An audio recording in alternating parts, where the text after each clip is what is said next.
Hello बच्चों, आपका हमारे चैनल पर स्वागत है। बच्चों, आज हम आपके लिए कक्षा 10 के सामाजिक विज्ञान के वायरल मॉडल पेपर लेके आ गया हूं, जिसमें बच्चों हम लोग पूरे बहुविकल्पी को सॉल्व करेंगे। 4 नंबर में पूछे जाने वाले क्वेश्चन को सॉल्व करेंगे और 6 नंबर में पूछे जाने वाले क्वेश्चन को सॉल्व करेंगे और मानचित्र कैसे भरा जाता है उसको सॉल्व करेंगे। पूरे एक मॉडल सेट को इस वीडियो के माध्यम से पूरे एक मॉडल सेट को सॉल्व करेंगे। ठीक है बच्चों, आपके लिए हमने पूरा A to Z हमने एक एक प्रश्न का आंसर लिखा हूं।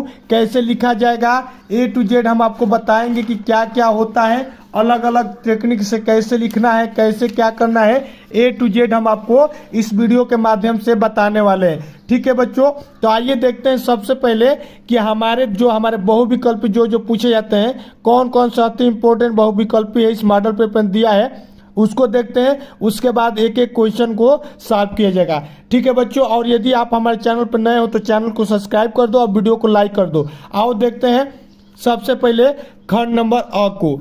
बच्चों, खंड नंबर अ में हमारे 20 बहुविकल्पी आते हैं, सभी को पता है। तो आइए एक एक क्वेश्चन को पहले सॉल्व करते हैं। उसके बाद 4 नंबर में पूछे जाने वाले 4 क्वेश्चन को सॉल्व करेंगे। उसके बाद 6 नंबर में पूछे जाने वाले सभी क्वेश्चन को सॉल्व करेंगे। तो यहाँ पर देखो बच्चों, सबसे पहले क्वेश्चन नंबर 1 कह रहा है कि निम्न में से कौन 1815 की वियना संधि से संबंधित है।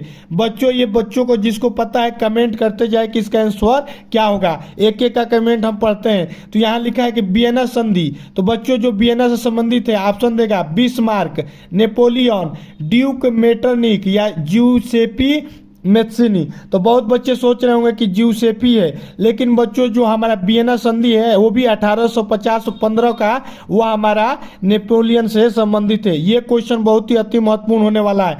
ठीक है बच्चों, अब अगला प्रश्न देखो, कह रहा है कि सत्ता के साझेदारी के बेल्जियम मॉडल का प्रमुख महत्व क्या है। ऑप्शन दिया है सभी जातीय समूहों से उनकी आबादी के अनुसार शक्ति साझा की गई, सभी जातीय समूहों से उनकी आबादी के अनुसार शक्ति साझा नहीं की गई, या ऑप्शन नंबर सी संप्रदायों का समान प्रतिनिधित्व दिया गया, या ऑप्शन नंबर डी कि उपयुक्त में से कोई नहीं। तो बताओ बच्चों, जो सत्ता की साझेदारी में बेल्जियम मॉडल है और एक हमारा श्रीलंका मॉडल है, तो उसमें बताओ बच्चों ऑप्शन नंबर सी यानी संप्रदायों में समान प्रतिनिधित्व दिया गया। दो वहां पर संप्रदाय था, दोनों को बराबर भाषा में बराबर सम्मान दिया गया। ठीक है बच्चों, पेपर में आएगा, छाप देना। अब अगला प्रश्न देखो, प्रश्न नंबर तीसरा देखो, कह रहा है कि 1928 से 1934 के बीच भारत में गेहूं की कीमत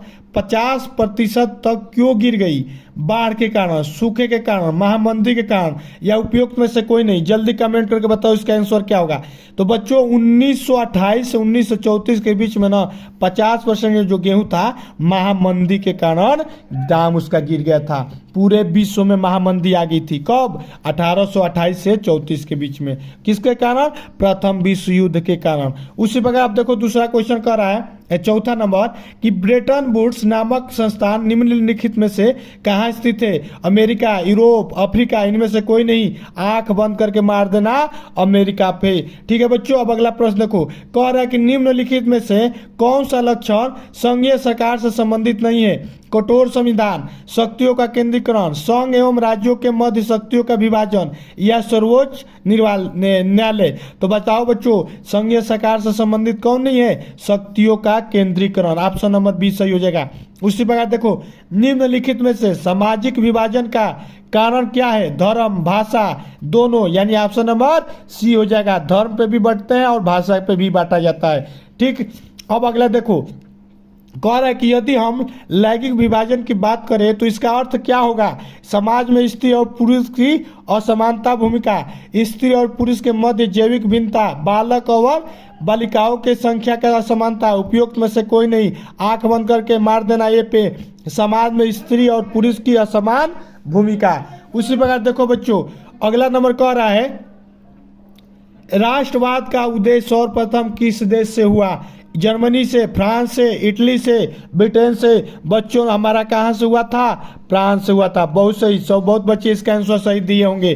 ठीक, उसी प्रकार आओ देखो, प्रश्न नंबर 9 कह रहा है कि ड्यूक मेटरनिक ने हमारी सामाजिक व्यवस्थाओं का सबसे खतरनाक दुश्मन किसको माना है? रूसो को, विक्टर इमैनुअल को, काल्विन को या ज्यूसेपी मैथ्सनी को? तो बताओ बच्चों वो किसको सबसे खतरनाक दुश्मन माना था? जल्दी से बताओ बच्चों, इसका आंसर क्या होगा? कमेंट बॉक्स में बताओ, सभी का हम लोग आंसर हम पढ़ते हैं, ठीक है। तो उसने किसको माना था? ज्यूसेप्पी मैथ्सनी को बहुत ही खतरनाक दुश्मन माना था।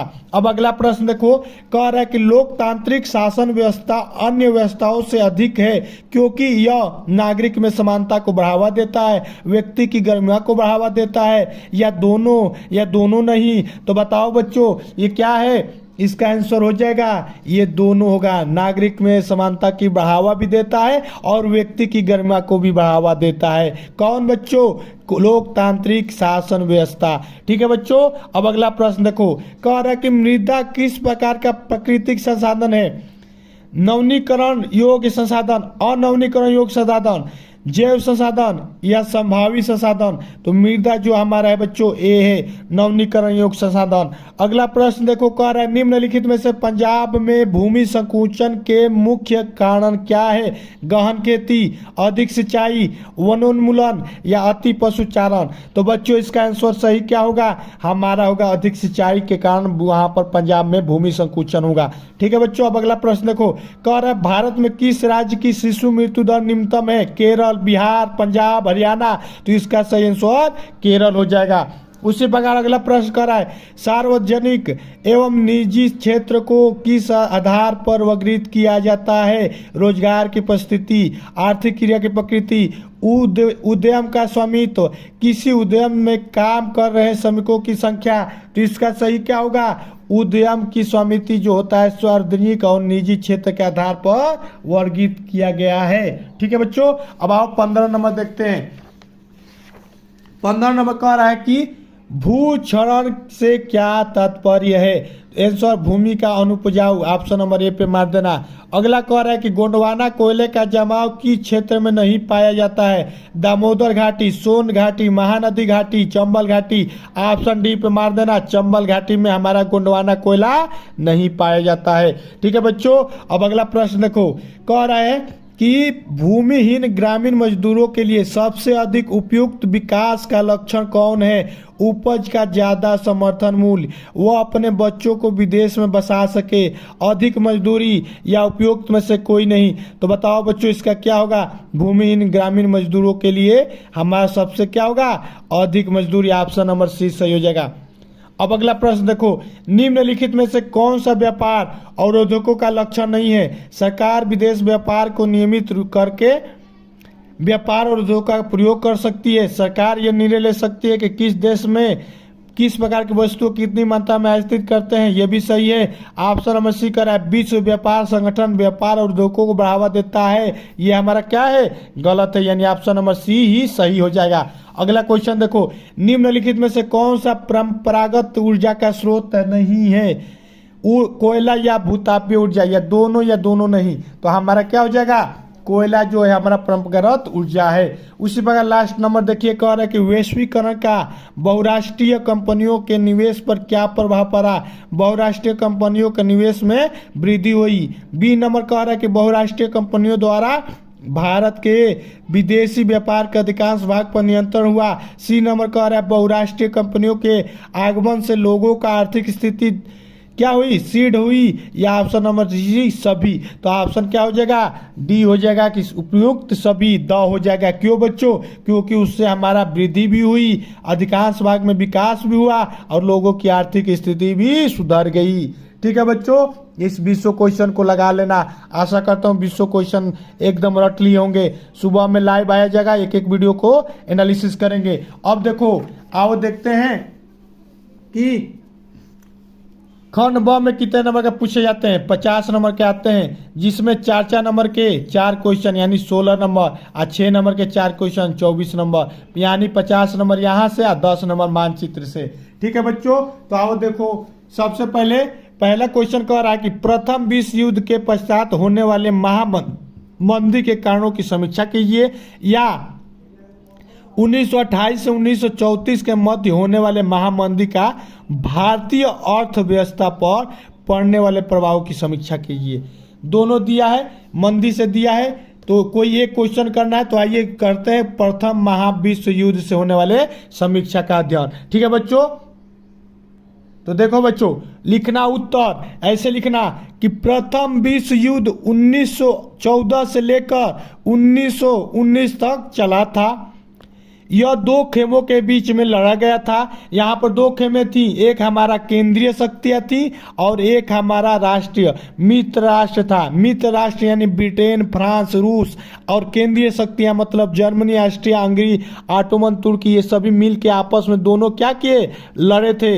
एक और कौन था, मित्र राष्ट्र, एक और कौन था, केंद्रीय शक्ति। यहाँ पर कुछ देशों का समूह था, इधर से कुछ देशों का समूह था, आपस में भिड़े थे, जिसके कारण महामंदी हुआ था। ये पॉइंट लिख देना बच्चों, पॉइंट टू पॉइंट लिखोगे आपको नंबर ज्यादा मिलेगा। तो पहला पॉइंट में लिखना कि प्रथम विश्व युद्ध 1914 से लेकर 1919 तक चला था। यह दो खेमों के बीच में लड़ा गया था। फिर लिखना बच्चों कि एक तरफ मित्र राष्ट्र यानी ब्रिटेन, फ्रांस, रूस तथा दूसरी तरफ केंद्रीय शक्तियां यानी जर्मनी, ऑस्ट्रिया, हंगरी और तुर्की थे। ठीक है बच्चों, और आगे लिख रहा है थर्ड पॉइंट कि आर्थिक महामंदी का प्रारंभ 1929 में हुआ तथा 30 के दशक तक चला था। फिर अगला पॉइंट लिख रहा कि इस दौरान दुनिया के अधिकतर हिस्सों में भारी मात्रा में गिरावट की गई, जिसके कारण रोजगार, आय और व्यापार में कमी हुआ। ठीक है बच्चों, इतना पॉइंट लिख दोगे एग्जामिनर आपको फुल में फुल नंबर देगा। फिर लिखना इसका मुख्य कारण निम्न है, ऐसे लिखना, देखना ऐसे बता देना कि कौन कौन से मुख्य कारण है। तो पहला लिखना कि कृषि क्षेत्र में अति उत्पादन की समस्या बनी हुई थी। कृषि उत्पादों की गिरती हुई कीमतों के कारण समस्या और भी गंभीर हो गई। ठीक है बच्चों, अब अगला लिखना कि किसान उपज नहीं बेच पा रहे थे, परिवार तबाह हो रहा था, कारोबार ठप हो गए थे। ये वाला पॉइंट लिख देना, एकदम एग्जामिनर खुश हो जाएगा। फिर लिखना कि 1920 के दशक के मध्य में अधिकांश देशों में अमेरिका का कर्ज लेकर लोग निवेश संबंधी जरूरतों को पूरा करते थे। मेरे बच्चों 1920 में ना लोग ना क्या करते थे, जो विकासशील देश नहीं थे, अमेरिका से लोन लेते थे और अपने असुविधाओं को पूरा करते थे। लेकिन जब हालात बिगड़ गया तो क्या हुआ, वो भी लोन देने से मना कर देना। तो लिखना कि जब हालात ठीक थे तो अमेरिका तो कर्ज दे देता था, जुटाना आसान था, लेकिन संकट के संकट मिलते ही अमेरिका उद्योगों में भी होश उड़ गए। यानी कि अमेरिका के जो कंपनियों के मालिक थे उनके भी होश उड़ गए थे। अब लिखना कि जो देश अमेरिका पर निर्भर थे उनके सामने गहरा संकट आ गया तथा बेरोजगारी बढ़ने के कारण लोग दूर दूर जाने लगे। इतना पॉइंट लिख दोगे बच्चों, एकदम एग्जामिनर आपको खुश में खुश, एकदम नंबर एकदम फूल में फूल देगा। ठीक है बच्चों, अब आओ अगला क्वेश्चन देखो। अब अगला प्रश्न देखो बच्चों, कह रहा है कि सत्ता की साझेदारी लोकतंत्र की आत्मा है, इस कथन की विवेचना कीजिए। या कह रहा है कि जाति पे राजनीति एवं राजनीति पे जाति की भूमिका की विवेचना कीजिए। बच्चों ये पहला क्वेश्चन था, इतिहास से आया था। ये क्वेश्चन राजनीति से आएगा, फिर क्वेश्चन भूगोल से आएगा, एक क्वेश्चन हमारा इकोनॉमी से आएगा। तो आओ देखो, सत्ता की साझेदारी की लोकतंत्र की आत्मा क्यों कहा जाता है, क्वेश्चन की विवेचना कीजिए। तो सबसे पहले बच्चों क्या लिखोगे, उत्तर लिखना कि सत्ता की साझेदारी जरूरी है क्योंकि विभिन्न सामाजिक समूहों के बीच टकराव का अंदेशा कम हो जाता है। कहने का मतलब ये हुआ बच्चों कि दो लोगों के बीच में, दो समुदाय के बीच में, दो जातियों के बीच में आपस में रहने के लिए, टिकाने के लिए, एक साथ उन लोगों को रहने के लिए क्या करना पड़ेगा बच्चों, सत्ता की साझेदारी बहुत आवश्यक है। जैसे कि श्रीलंका ने क्या किया था, तमिल वाले जो थे, तमिल वाले लोगों को क्या किया था, साइड कर दिया था, जिसके कारण वहाँ पर विरोध हो गया था। ठीक है बच्चों, तो वहाँ का एग्जाम्पल दे दे के लोगों को समझाया जाता है। तो ऐसा काम नहीं करना चाहिए, इसीलिए सत्ता की साझेदारी बहुत जरूरी है कि दो लोगों का बीच में कोई भेदभाव ना किया जाए, जाति पे, धर्म पे, ठीक है, समुदाय पे। अब अगला पॉइंट लिखना कि ये सामाजिक टकराव हिंसा और राजनीतिक अस्थिरता का रूप ले लेता है अगर उसमें कोई भी भेद रहेगा तो क्या हो जाएगा बच्चों, हिंसा का रूप ले लेगा। वो जो बहुत ही क्या होता है, खतरनाक होता है। इसलिए सत्ता में हिंसा दे देना राजनीतिक व्यवस्था के अस्तित्व के लिए अच्छा नहीं होता है। और ऐसे लिख देना कि बहुसंख्यक समुदाय की इच्छा को बाकी सभी पर थोपना देश की अखंडता के लिए घातक हो सकता है। कहने का मतलब ये हुआ बच्चों, मान लो आपके 10 ग्रुप में 10 में 7 लोग पढ़ने वाले हैं और 3 लोग गधे हैं, तो मान लो हम लोग केवल 7 पे तो फोकस करेंगे नहीं कि केवल 7 बच्चे पढ़ें, जो 3 बच्चे हैं उनको भी पढ़ाना जरूरी होता है। तो इसका मतलब ये हुआ कि सभी को बराबर नज़रों से देखते हुए सभी का विकास करना चाहिए। ये वाला पॉइंट लिख देना। फिर लिखना कि इसलिए सत्ता का साझेदारी लोकतंत्र की आत्मा कहा जाता है तथा सत्ता का बंटवारा लोकतांत्रिक व्यवस्थाओं के लिए ठीक है। इतना पॉइंट लिख देना मेरे बच्चों। 6 में 6 नंबर, 4 में 4 नंबर दे देगा। और पॉइंट टू पॉइंट लिखना, कम से कम 5 पॉइंट लिखना है। ठीक है बच्चों, अब आओ अगला प्रश्न देखो। अब प्रश्न नंबर 3 देखो बच्चों, कह रहा है कि आर्थिक विकास के लिए ऊर्जा एक आधारभूत आवश्यकता है। इस कथन के परिक्षेप में ऊर्जा संरक्षण हेतु अपनाए जाने वाले उपायों पर अपना मत स्पष्ट कीजिए। अथवा में परिवहन तथा संचार के साधन किसी भी देश के जीवन रेखा तथा अर्थव्यवस्था क्यों कहा जाते हैं, तर्क सहित उत्तर दीजिए। 2 क्वेश्चन किया है। आइए हम लोग देखते हैं कि ऊर्जा वाला जो क्वेश्चन कर रहा है आवश्यकता क्यों है, तो देखते हैं। देखो बच्चों, सबसे लिख देना उत्तर और लिखना कि भारत में इस्तेमाल किए जाने वाले ऊर्जा वर्तमान स्रोत क्या क्या है, उसकी यूज कहाँ है और उसका उपयोग कहाँ करना है। तो इसे बताओ बच्चों, कौन कौन से ऊर्जा के स्रोत हैं। कोयला हुआ, खनिज तेल हुआ, प्राकृतिक गैस हुआ, जल विद्युत हुआ, और क्या है, पवन ऊर्जा, सौर ऊर्जा, बायोगैस। इन सभी के बारे में हल्का हल्का लिख देना, एग्जामिनर आपको अच्छा नंबर दे देगा। कहना कोयला, कोयला में लिख देना हेडिंग पहला कि इसका उपयोग ईंधन के रूप में तथा उद्योगों के रूप में कच्चे मालों के रूप में होता है। ठीक है बच्चों, उसके बाद लिखना कि खनिज तेल, खनिज तेल का उपयोग सड़क परिवहन, जहाजों, वायुयानों आदि में किया जाता है। फिर लिखना प्राकृतिक गैस, प्राकृतिक गैस क्या है, जो हमारे घरों में गैस आता है, खाना बनता है, उसी को कहते हैं, और गाड़ियों में आजकल भी यूज हो रहा है। तो लिखना कि प्राकृतिक गैस का भी अब शक्ति के साधन में उपयोग हो रहा है। गैसों को पाइपों के सहारे दूर दूर भेजा जाता है। अगला लिख देना जल विद्युत, जल विद्युत क्या है, यह ऊर्जा का नवीनीकरण ऊर्जा का स्रोत है। अब तक ज्ञात सभी साधनों में से यह सबसे सस्ता स्रोत है। ठीक है बच्चों, और लिख देना ऐसे कि ऊर्जा के अन्य स्रोत कौन कौन से हैं, पवन ऊर्जा, सौर ऊर्जा, बायोगैस तथा भूतापीय आदि। इतना लाइन लिख दोगे, एग्जामिनर गारंटी के साथ कहना आपको फुल में फुल नंबर देगा। ठीक है बच्चों, अब आओ अगला प्रश्न देखते हैं। अगला बच्चों कह रहा है कि बहुराष्ट्रीय कंपनियां अपना उत्पाद की उत्पादन लागत कम बनाए रखने के लिए किस प्रकार का प्रबंध करती है, विवेचना कीजिए। या कह रहा है कि अच्छे बाजार के प्रमुख लक्षणों की संक्षेप में विवेचना कीजिए। तो बच्चों, अच्छे बाजार जो होते हैं उसके प्रमुख लक्षण कौन कौन से हैं, आइए देखते हैं। तो ऐसे लिखना उत्तर, लिखना कि बाजार क्या है, बाजार की परिभाषा लिख देना। तो देखो जैसे से बोल रहा हूँ सुन लोगे, एकदम लिख के आओगे। लिखना कि बाजार वो स्थान है जहां वस्तुओं के क्रेता व विक्रेता एक साथ एकत्रित होकर वस्तुओं का क्रय विक्रय करते हैं। यानी कि बच्चों बाजार क्या है, वहां पर लोग आते हैं, खरीदते हैं, बेचते हैं क्या, वस्तुओं को। वही बना के लिख देना। फिर लिखना कि बाजार की विशेषता कौन कौन सी है। तो लिखना कि एक क्षेत्र होना चाहिए, हेडिंग लिखना एक क्षेत्र, एक क्षेत्र लिख के उसके बारे में कुछ लिख देना कि बाजार का बोझ उस समान क्षेत्र से है जिससे विक्रेता और क्रेता फैला हो तथा स्वतंत्रता पूर्वक प्रतियोगिता करता हो। किसी भी एक क्षेत्र का होना चाहिए। ठीक है बच्चों, एक स्पेशल जगह होना चाहिए। फिर लिखना एक वस्तु, एक वस्तु का मतलब ना कि किसी भी बाजार में कोई एक वस्तु का स्पेशल टारगेट होना चाहिए। ये नहीं कि एक बाजार में सभी चीज रखना चाहिए, नहीं। अच्छा बाजार की विशेषता ये है ना बच्चों कि कम से कम एक वस्तु केवल बिक रहे हो, लाइने से बिके। कपड़ा बिक रहा है तो कपड़ा बिके, और सब्जी बिक रहा है तो सब्जी बिके, तो आपने देखा होगा जहाँ पर सब्जी बिकता है तो लगातार सब्जी ही बिकता है, पूरा A to Z सब्जी का मार्केट होगा। जहाँ कपड़ा होगा वहाँ पर कपड़ों की मार्केट होगी, जहाँ पर मोबाइल का मार्केट होगा वहाँ पर मोबाइल का मार्केट होगा। यही एक अच्छे क्या होता है बाजार की विशेषता है। लिख देना, केवल हेडिंग नोट लिखना, उसके बारे में बना के लिख देना, हम बोल दे रहा हूँ। फिर लिखना कि एक मूल होना चाहिए।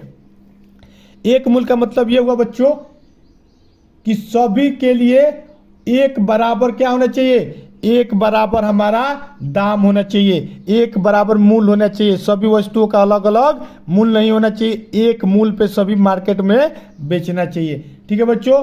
फिर लिखना कि क्रेताओं और विक्रेताओं का होना आवश्यक है। लिखना कि किसी भी अच्छे बाजार के लिए अच्छे क्रेता होने चाहिए, अच्छे विक्रेता होने चाहिए, तभी तो बाजार चलेगा। फिर लिखना प्रतियोगिता, पांचवा पॉइंट लिखना प्रतियोगिता। प्रतियोगिता में लिख देना मेरे बच्चों कि किसी भी बाजार को, अच्छा बाजार जो होता है, आपस में प्रतियोगी होने चाहिए, आपस में लोग भिड़े रहना चाहिए कि मेरा सामान ले लो तो मेरा सामान ले लो। इससे क्या होता है बच्चों, इससे हमारा बाजार अच्छे क्वालिटी में आता है। फिर लिखना कि बाजार का ज्ञान भी होना चाहिए, कि बाजार का ज्ञान करने का मतलब कि कितना में बेचना है, कितना में खरीदना है, कितने को देना है, किसको देना है, किसको नहीं देना है। ठीक है बच्चों, इतना पॉइंट लिख दोगे एग्जामिनर खुश हो जाएगा, फुल में फुल नंबर देगा। ठीक है बच्चों। अब अगला देखो क्वेश्चन। अब देखो बच्चों अगला जो क्वेश्चन है 6-6 नंबर में पूछे जाते हैं। 4 क्वेश्चन 6-6 नंबर में पूछे जाएंगे, एक भूगोल से, एक इतिहास से, एक हमारा राजनीति से और एक हमारा इकोनॉमी से। ठीक है बच्चों। तो आओ देखो सबसे पहले देखते हैं इतिहास से क्या पूछा है। देखो कह रहा है कि महात्मा गांधी द्वारा चलाए जाने वाले असहयोग आंदोलन से क्या क्या कारण थे, इसे उन्होंने क्यों स्थगित किया, इसको क्यों बाद में मना कर दिया। या अथवा में कह रहा है कि सत्याग्रह का क्या अर्थ है, सत्याग्रह पर महात्मा गांधी के क्या विचार थे। तो आइए देखते हैं कि असहयोग आंदोलन को एक ही करना है आपको, तो एक ही करते हैं। तो कह रहा है कि असहयोग आंदोलन के क्या कारण थे, आइए देखते हैं। तो यहाँ पर बच्चों हेडिंग डाल देना असहयोग आंदोलन। ठीक है बच्चों। और उसके बारे में लिखना, पॉइंट टू पॉइंट लिखना है। हम आपको इसीलिए पॉइंट टू पॉइंट लिख रहा हूँ, कंटेंट आपको तगड़ा दे रहा हूँ। ठीक है बच्चों, जो लिख रहा हूँ उतना अगर लिख के आओगे, गारंटी के साथ कर रहा हूँ 70 में 70 उठा के आओगे। देखो बच्चों लिखना कि कांग्रेस ने महात्मा गांधी के नेतृत्व में 1920 ईस्वी में असहयोग आंदोलन शुरू करके ने का निर्णय लिया। ठीक है बच्चों। तो यहाँ से MCQ पूछेगा कि महात्मा गांधी ने कब स्टार्ट किया, तो 1920 ईस्वी में किया। किसके द्वारा, कांग्रेस के द्वारा, वो जब उस समय नेतृत्व कर रहे थे। तो ठीक, अब आगे लिखना कि यह एक क्रांतिकारी कदम था, इस क्रांतिकारी परिवर्तन के अनेक कारण थे। ठीक, इतना पॉइंट लिख देना। फिर लिखना कि अब तक महात्मा गांधी ब्रिटिश सरकार की न्यायप्रियता में विश्वास करते थे, किंतु जलियांवाला बाग, नरसंहार, पंजाब में मार्शल लॉ और हंटर कमेटी की जांच ने उनका अंग्रेजों से विश्वास उठा दिया।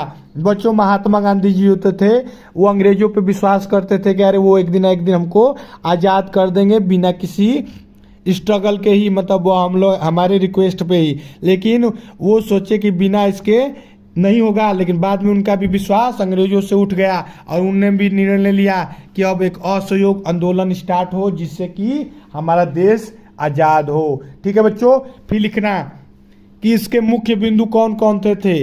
लिखना इसे कि किताबों तथा मानवों का त्याग। क्या था, सभी किताबों और मानवों का त्याग करना। पहला पॉइंट ये था, इस आंदोलन का पहला पॉइंट था कि विदेशी किताबों को और उनके आदमियों को त्यागना। फिर था कि स्थानीय निकायों में नामजदगी वाले पदों के इस्तीफा और छोटे छोटे वो जो कंपनी जो पद देते थे उन पदों को इस्तीफा दे देना। फिर था कि सरकारी दरबारों के सम्मान में आयोजित उत्सव के में भाग ना लेना, और उनके यहाँ जो हमारा आयोजित होता था उत्सव, उनमें क्या हो, भाग नहीं लेना। ये सब टारगेट में ले लिए थे असहयोग आंदोलन में कि अब उनका कुछ भी काम नहीं करना है, उनका एक भी सामान नहीं खरीदना है, उनका एक भी उत्सव नहीं मनाना है, उनका कोई भी किताब नहीं खरीदना है, त्याग देना है।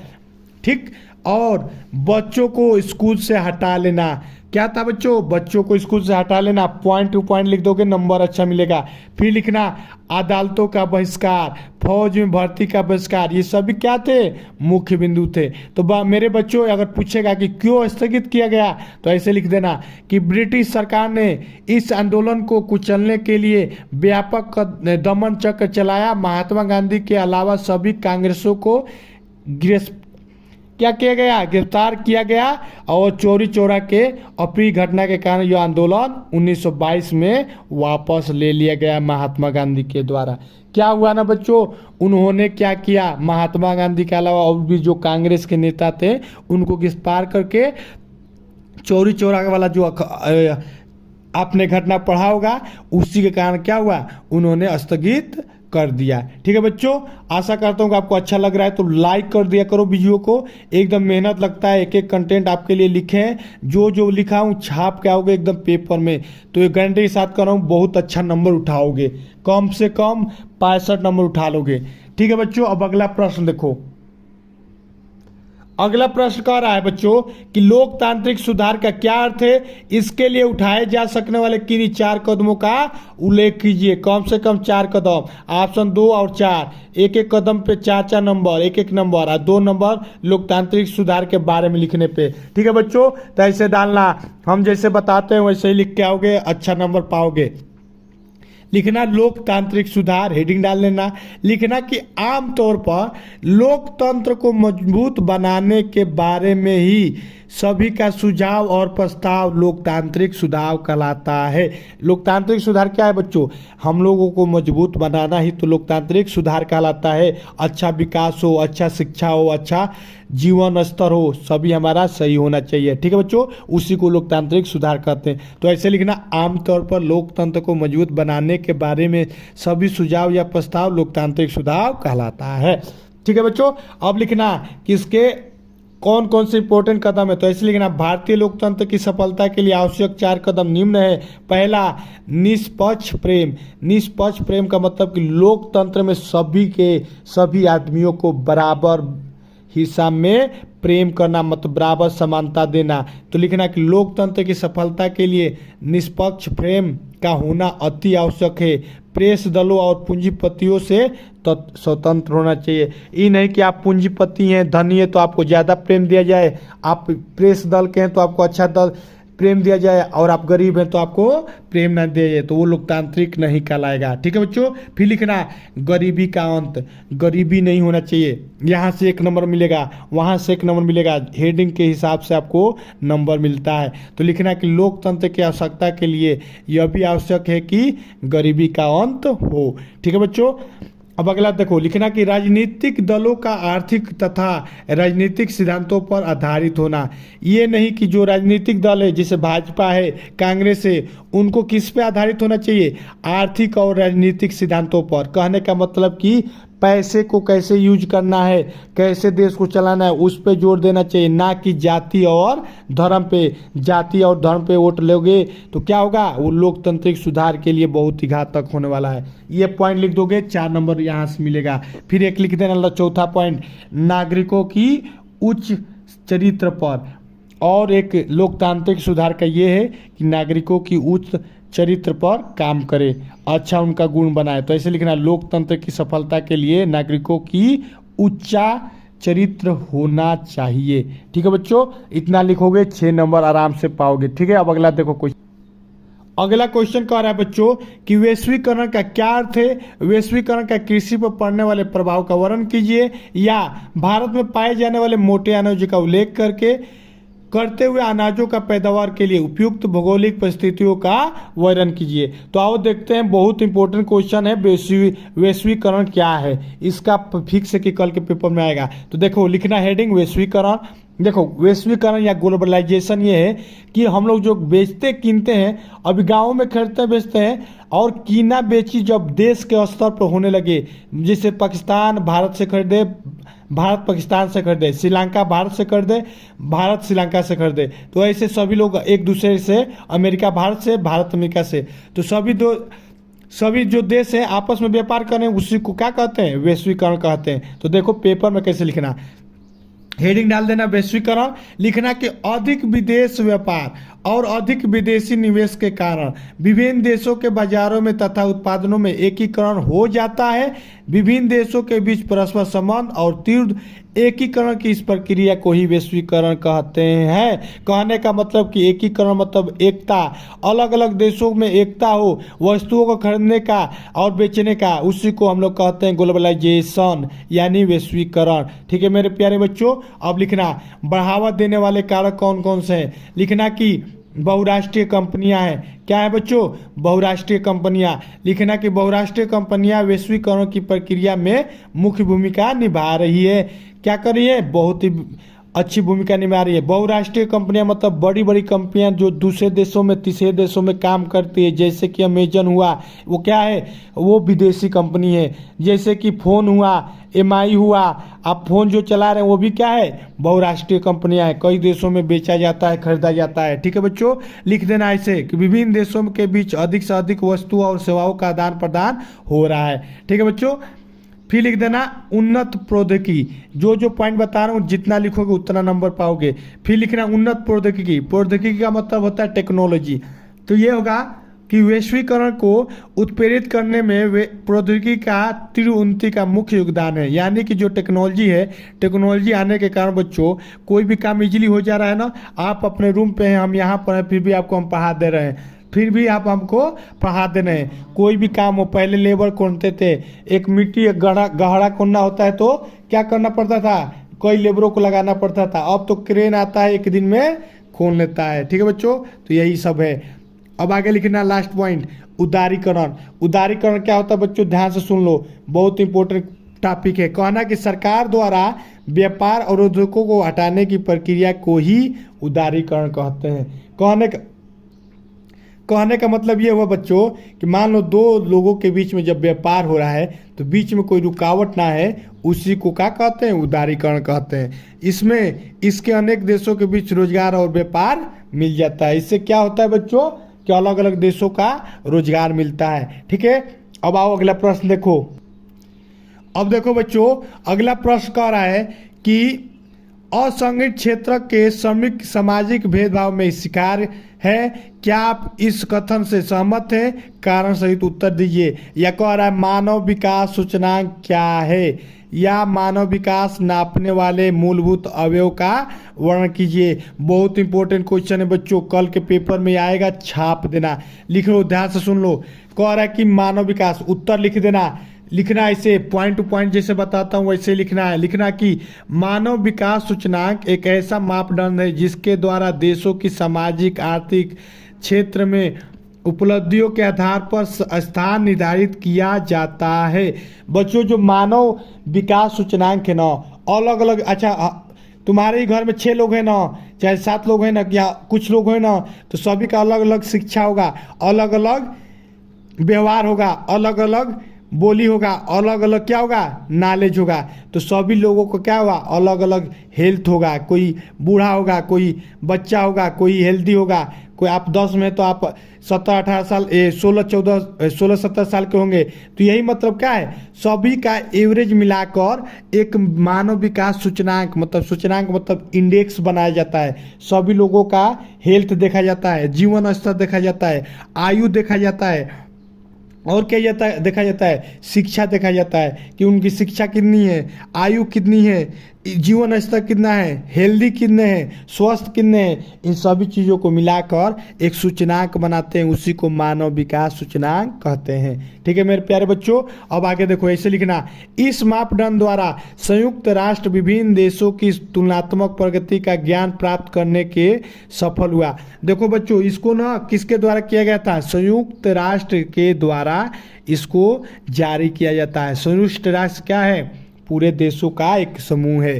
ठीक है, अब यहाँ पर देखो लिखना कि ऐसा इसलिए किया जाता है ताकि गरीब देश का विकास हो सके। अब बताओ बच्चों, अगर हम इसको बनाते हैं तो बनाने के फायदे क्या हैं? बनाने के बहुत सारे फायदे हैं। इसके बनाने से ये पता चलेगा कि कौन हेल्दी है, कौन अनहेल्दी है, कौन शिक्षा अच्छा पाता है, कौन शिक्षा किसके पास कम है। तो जिसके पास कम होगा उसको क्या करेंगे? थोड़ा जोर दे देंगे तो वो भी ठीक हो जाएगा, और जो ठीक है वो तो ठीक रहेगा ही। तो इससे फायदा ये है कि जो गरीब देश हैं उनकी क्या होती है बच्चों? विकास अच्छा हो जाता है। ठीक है, अब आगे लिखना कि मानव ऐसे लिखना कि संयुक्त राष्ट्र विकास कार्यक्रम ने 1990 में अपनी प्रथम मानव विकास रिपोर्ट में मानव विकास सूचकांक का प्रयोग किया था। इतना पॉइंट लिख देना। कब किया था, वह विकल्प में पूछेगा, 1990 में किया था। ठीक है मेरे प्यारे बच्चों, अब देखो इतना लिख दोगे, इसका मतलब समझे कि नहीं समझे। इसका मतलब ये हुआ ना कि 1990 में पहली बार ना जो राष्ट्रीय संघ था, जो हमने बताया सभी देशों के समूह को क्या कहते हैं, संयुक्त राष्ट्र कहते हैं, उसने पहली बार ये सूचकांक जारी किया था। पहली बार कब, 1990 में। फिर लिखना बच्चों कि मानव विकास नापने के मूलभूत अवयव कौन कौन से हैं। यह एक विस्तृत धारणा है जिसमें आर्थिक, सामाजिक, राजनीतिक जीवन का विकास शामिल है। क्या कौन शामिल है, आर्थिक मतलब पैसा का लेन देन, सामाजिक रहने का ढंग, राजनीतिक कैसे जीता या हारा जाए, जीवन के सभी चीज़ों को देखा जाता है।